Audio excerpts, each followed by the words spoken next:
Hi, it's the Day by Day Pagan, and I thought that since I have a little time today, maybe I could do a quick tarot tag and talk about some of my tarot decks while I have a little free time before I start making supper. So this is going to be the Hearth and Home tarot deck tag by Boho Tarot, and these are all decks that kind of give you that homey feeling of Hearth and Home, of course. The first deck in this tag is the Hearth and Home deck, so this is the deck that makes you feel like you're coming home, maybe feel cozy, like your favorite pajamas or sweater, or that perfect pair of jeans.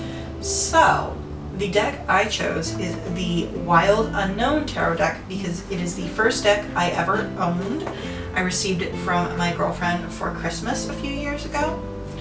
And I really I love it because it feels like an old friend. It feels like someone I know the cards, I know their meanings, I'm used to shuffling it. It is the perfect thickness of cardstock, which I think is kind of funny because it was the first deck I ever owned, and to me this is still the perfect thickness, and I compare every deck I get to it, which isn't really fair to the decks, but yes. So that is why I would consider this a deck that feels like it's coming home too.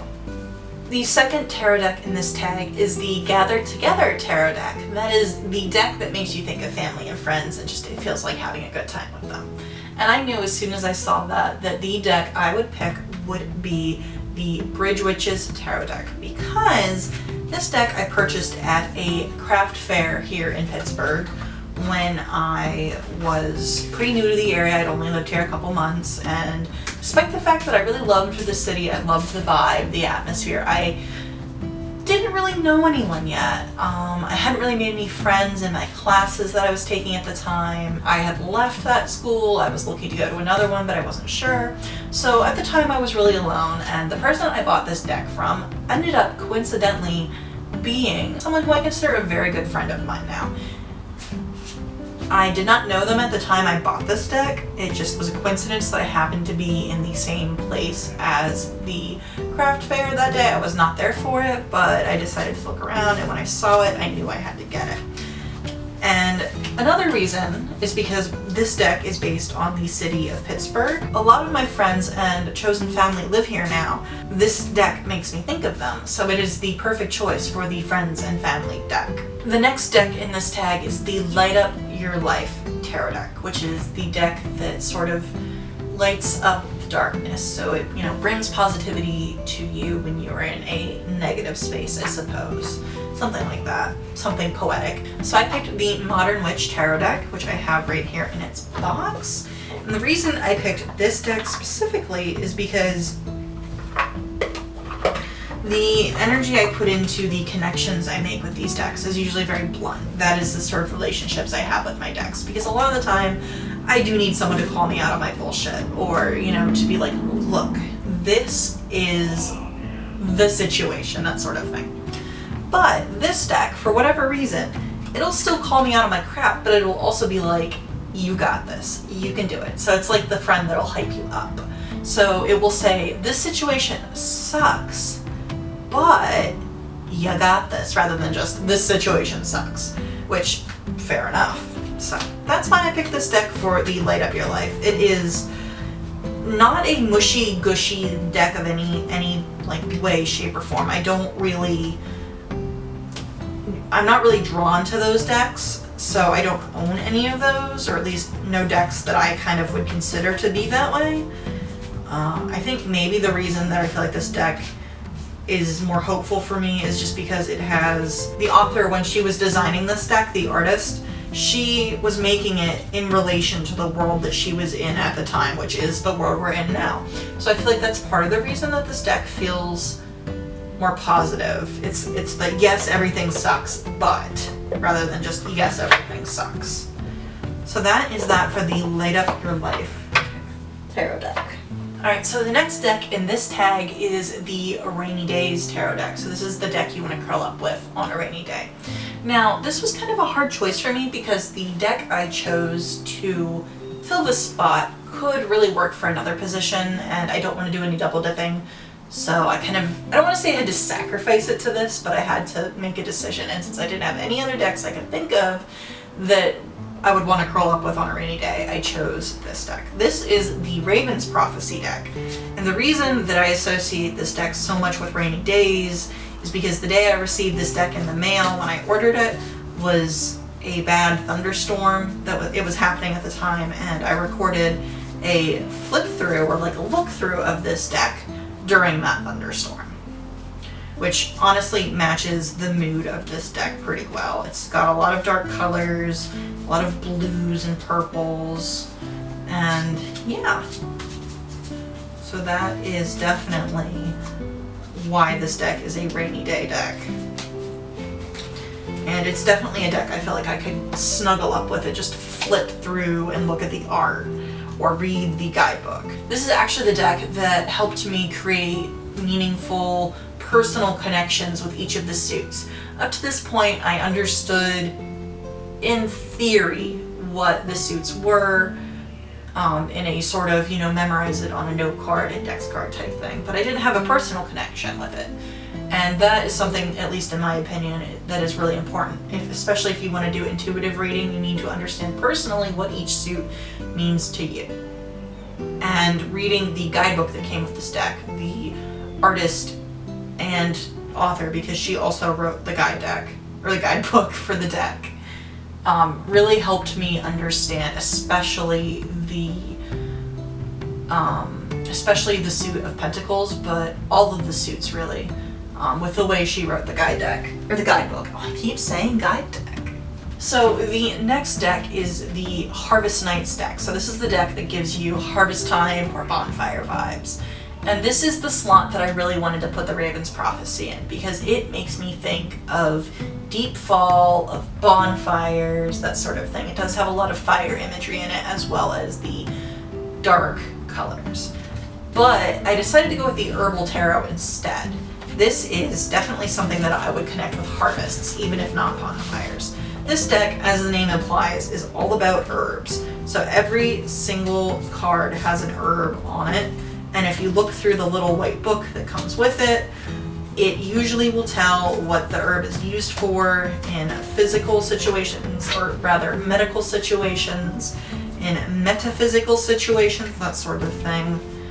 And I feel like that really makes me think of harvesting things, of, going out and foraging for plants, of, the end of the year in the garden where everything's finally starting to come in ripe, that sort of thing.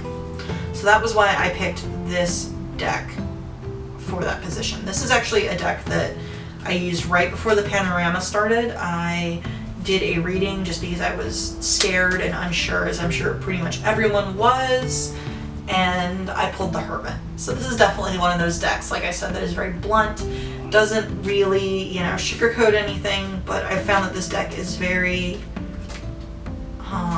fair, I would say. It doesn't make things seem more brutal or more challenging than they are. The next deck is the Handmade with Love deck. So this is the deck that feels like a homespun handmade gift from someone. So we have here actually the only Oracle deck that I own, and the only miniature card deck, miniature sized deck that's going to be in this video. It's not the only one I own, but I don't think the other one fits in here. So we have the Way of Brigid Oracle cards, and very appropriate as she is a hearth goddess. These are what I use when I want to connect with her. I like to pick one and put them on her altar that I have for her. And these cards I find, while they aren't the most artistic cards, they're not the most beautiful cards, I find them really good for meditation and just, reflection. They have a term, a little bit of a very brief term underneath, and then it gives a little bit of information about how it connects to Brigid, and then underneath it talks to the person doing the reading, or the person who's being read about, I suppose, talking about how this connects to you, and then underneath it gives an affirmation, which then I like to meditate on, as well as all of the information given in this card. So that is why I think they are like a handmade gift. They feel more of something you give to someone, not just because they're pretty, but because you think they'll be useful. It comes from that same place that a handmade gift does. Not to say that handmade gifts can't be pretty or beautiful, or aesthetically pleasing in any way, shape, or form. I have received and given a lot of handmade gifts that I would say were very nice to look at, but this deck feels like more of a function over form type of deck, and I really appreciate it for that difference. The next deck in this tarot tag is the Thankful, Grateful, Blessed deck. So this is the deck that helps you appreciate and be grateful for the good times. So the deck I picked for this is the Numinous deck, and this is the deck that I keep in my office, which is also my art studio, and I pull one at the beginning of every day when I start being creative, whether it's with painting or with writing, because it helps me have something to keep in mind during the day. And what I have found with this deck is that it actually helps me appreciate how far I've come and what I've accomplished. Not necessarily being grateful, but I feel like appreciation and being grateful are very similar. I am still actually connecting with this deck. I've had it for a couple years now, but I never really connected with it. I bought it because all of the characters in this deck, all of the figures are non-binary. It's a completely non-binary deck. Done by purpose by the creator, who is also non-binary, and I really wanted to connect with it, but I never did. But then within the past couple months, when I started keeping it in my office, I found a connection to it through that, which I am really grateful for and am really enjoying. So this deck is a bit new to me, but I am really taking advantage of having a sort of structure for it. And I feel like it's creating this really unique relationship between me and the deck. The final deck in this tag is the Comfy and Cozy deck. So this is the deck that's always been there for you. And I decided to pick something a little strange, maybe a little out in left field for this. I chose the Antique Anatomy Tarot deck. And it's not the aesthetic of the deck or the name of the deck or anything like that makes me feel like it's a little bit out in left field. The reason I picked this deck is as much this is what I hope for from this deck as well as what it is already. I just recently bought this deck and have just recently started using it, and I feel like it has been very accurate for when I've done readings for myself or with others. They have given me situations for which I've done readings for them, and they've said it's been very helpful. So I feel like this deck is going to help me figure things out, help me get to the bottom of things, and it's going to do its best to,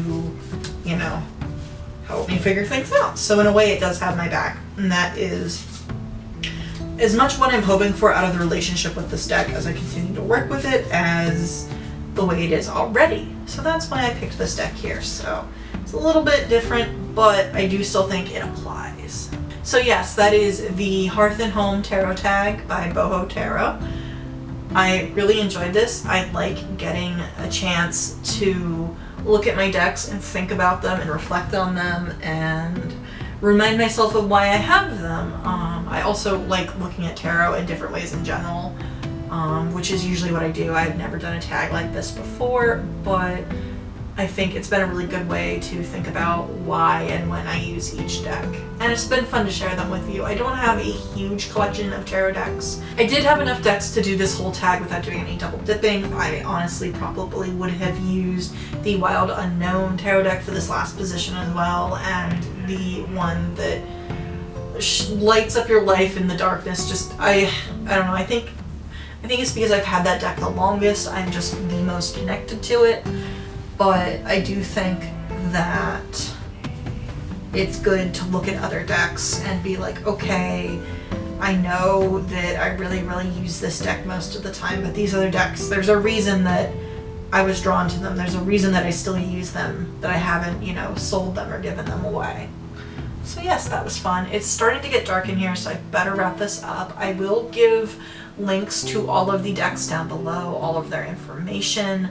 I will also link to any videos I have done. I do a lot of first looks through tarot decks. I've always done them on my main channel, so the links will be to that channel. It won't be this channel, but I promise you it's still me. It's just me in a different place. So if you're interested in seeing all of the art, more so than just the little bits I showed you here, that's where you can see them. I do not have them for every single deck. I I didn't start doing them right away, and I don't always have the patience to wait until I can film to look at a new deck. So yes, that is everything that I think we needed to talk about. I am going to go film those cutaways now and share some of my favorite cards from each deck with you and just have a little bit of fun with that. My battery's dying as well, so I need to finish up before that goes. I don't know if there's anything else. I really enjoyed this, and I'm looking forward to making more videos for this channel. This is a really new thing for me, so we'll see how often I can do videos like this. I used to do this type of sit-down video, but I've only been doing vlogs for the past couple years, so I'm very used to just filming whenever, little bits at a time, and this is different. So if you really want to, you can follow me on Instagram. I'm the Day by Day Pagan there as well. I don't post all that often, but now with these videos, I hope maybe I'll start posting a little more often. I also have a blog called thedaybydaypagan.wordpress.com, and that is where I do book reviews of witchy and pagan books. So if you're interested in that, you can check out that there. And like I said, I think that's everything. I've said that several times now, but I think that's everything. I hope you're having a wonderful day, and if you're not, I hope it gets better soon. Thank you so much for watching. Bye!